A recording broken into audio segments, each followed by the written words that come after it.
Before we start, we need to know what an exportation is. First of all, in the international trade, we have two main types of uh, commercial operations. The first one is the importation, and the other one is the exportation. That is the one that we are going to talk about. An exportation, well, to make it easier to understand, an exportation is when you are the seller of something, when you sell and send a product to other country, but this is according with its needs. And okay, now why did we choose to export livestock? And this is because some of the countries are looking for these types of animals to raise them, and after that they sell its parts or manufacturers, or if we can call it like that. For example, they could raise them to sell milk, or maybe it's babies. Each country has different reasons to import it. And thanks to this, our country has the opportunity to improve its economy and also to expand its market.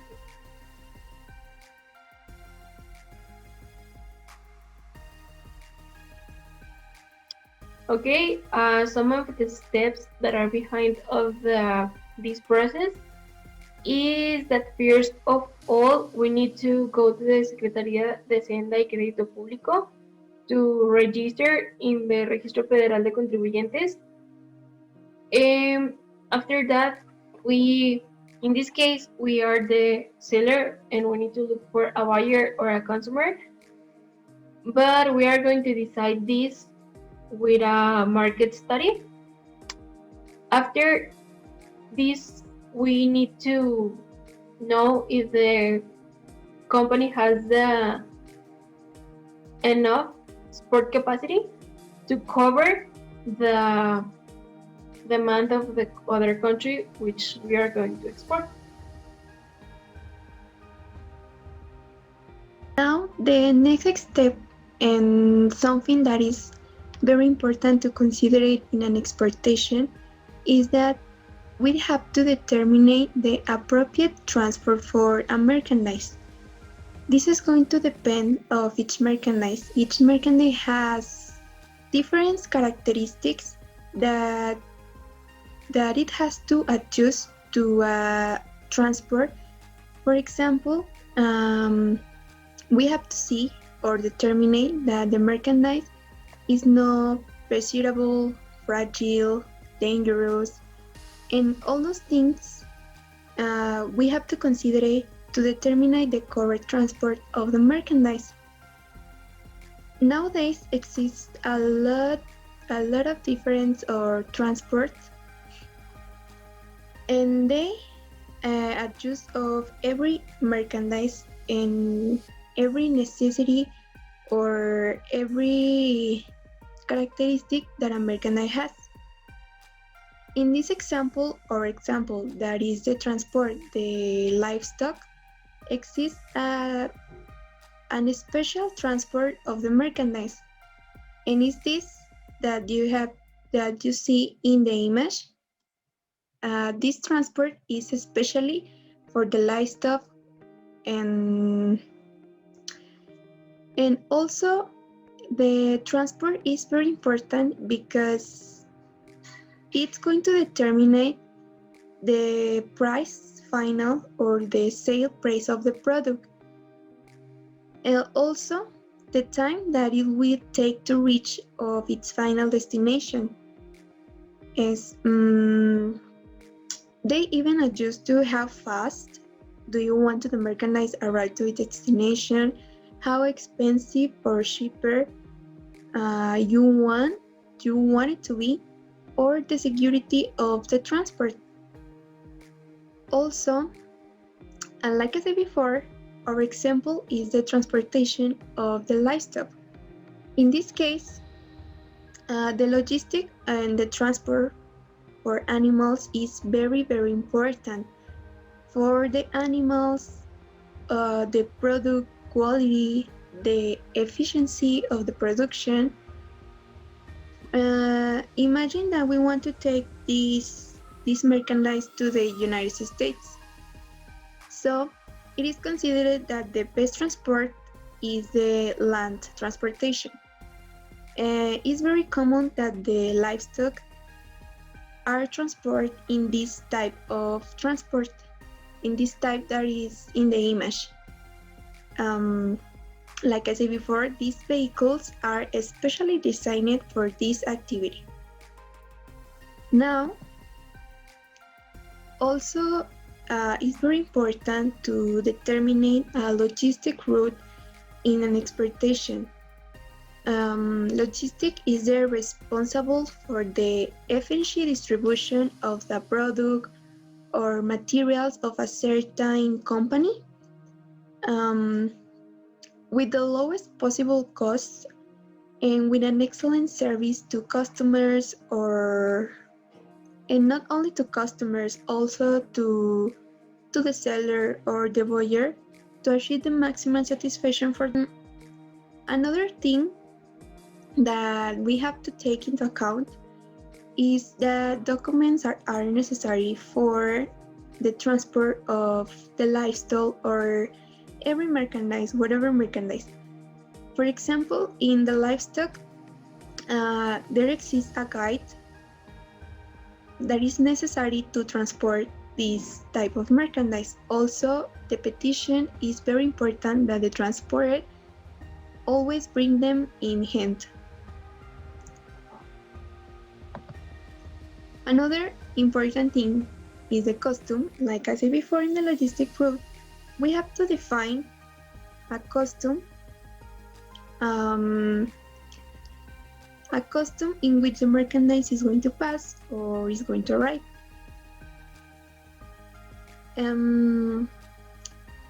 This is going to be determined depending of the final destination of the merchandise. For example, which is the closest custom or most convenient for the merchandise to arrive its destination in a correct time. For example, in our example, it was determined that the best custom office will be the border custom of Nogales, Sonora. Also, this custom is very known because it's one of the most active in this country. Once the livestock have arrived at the corresponding customs, this will begin another process within this, which will consist of the following.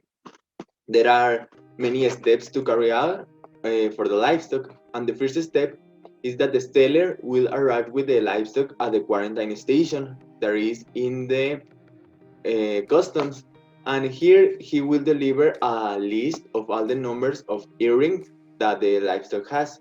Earrings are the rings that the livestock will have in the ears.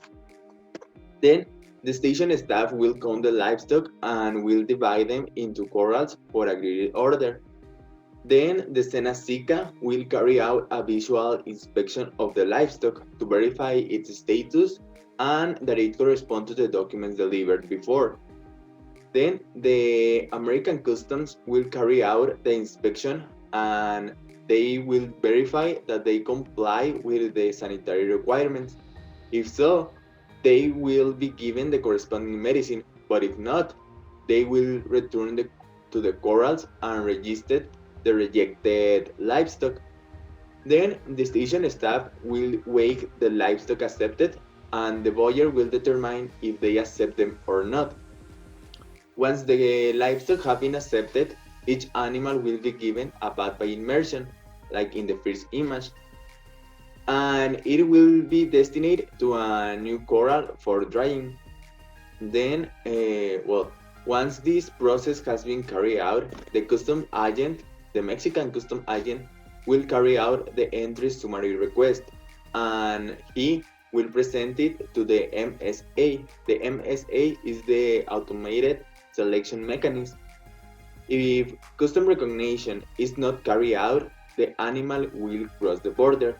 If yes, it will be done in order to avoid irregularities.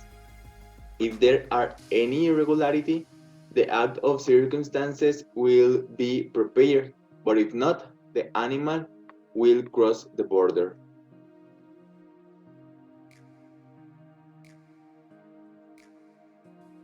Animal health certificate, or called in Spanish Certificado Sanitario.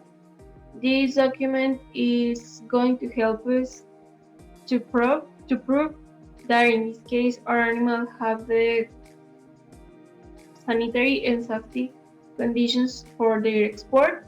Also, this is going to help us with the national mobilization, so it's not necessary for the exporter to um, additionally process the national mobilization certificate. Then we have the entry summary request. Maybe in this document is established most of the information that we are going to use in our exportation, like which is a custom that we are going to use for do the operation, the general data of the importer, exporter, the price of the merchandise, the contributions that we need to pay for, the Incoterm.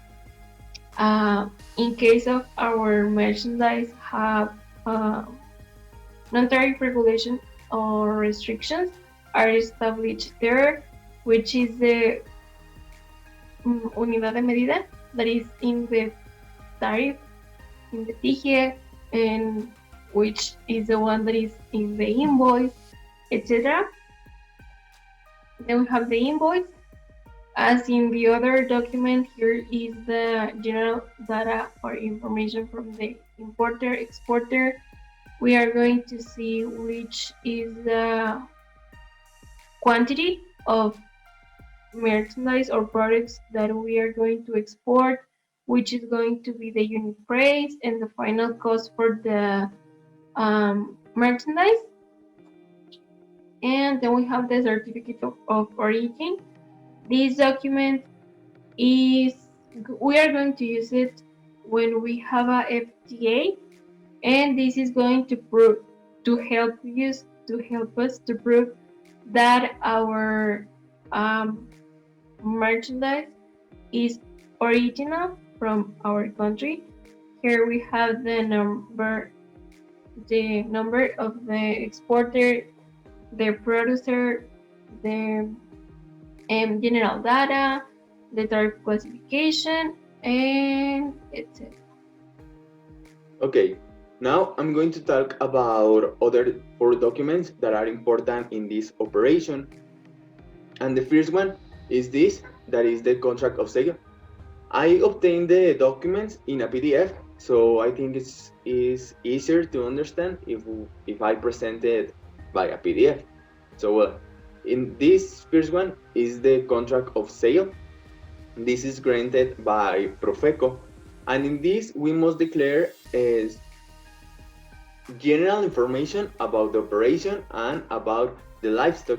For example, we need to declare the price paid for the livestock. We need to declare the names of the seller and the name of the buyer, and general information about the date, the place in which we are going to sign or contract.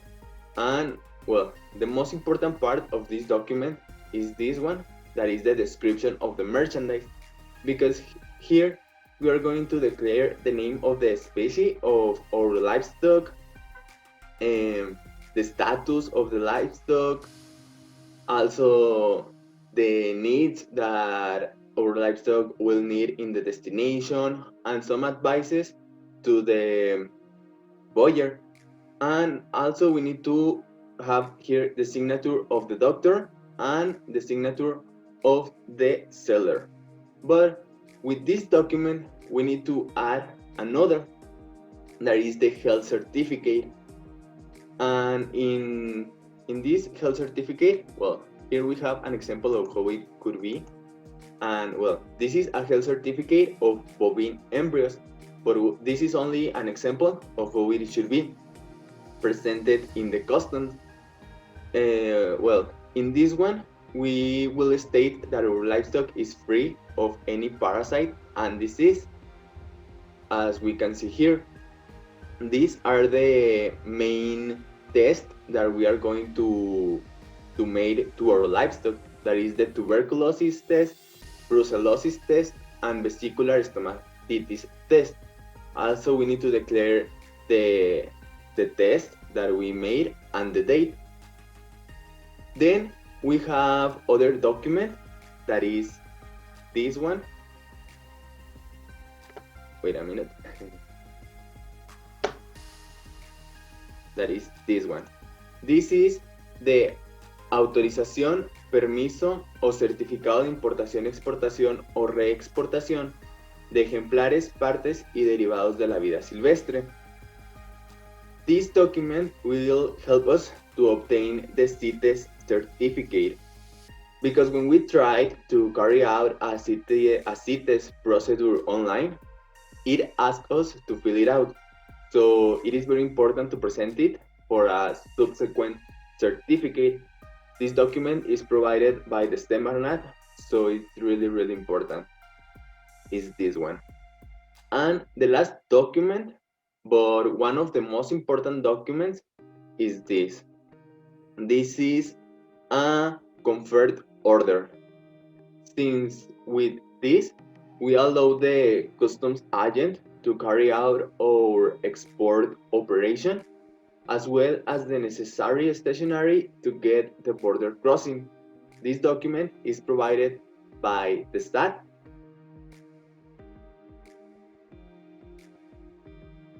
Now, my personal conclusion for this project is that in an exportation or an importation, we have to take into account a lot of things that are very important.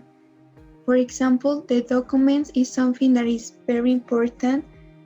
For example, when the merchandise arrives to the custom, the documents are the most relative and important thing for the custom. Also, know what is an exportation, who can export. You have to consider all those things to do an exceptional and an efficient exportation of whatever merchandise you want to export or import.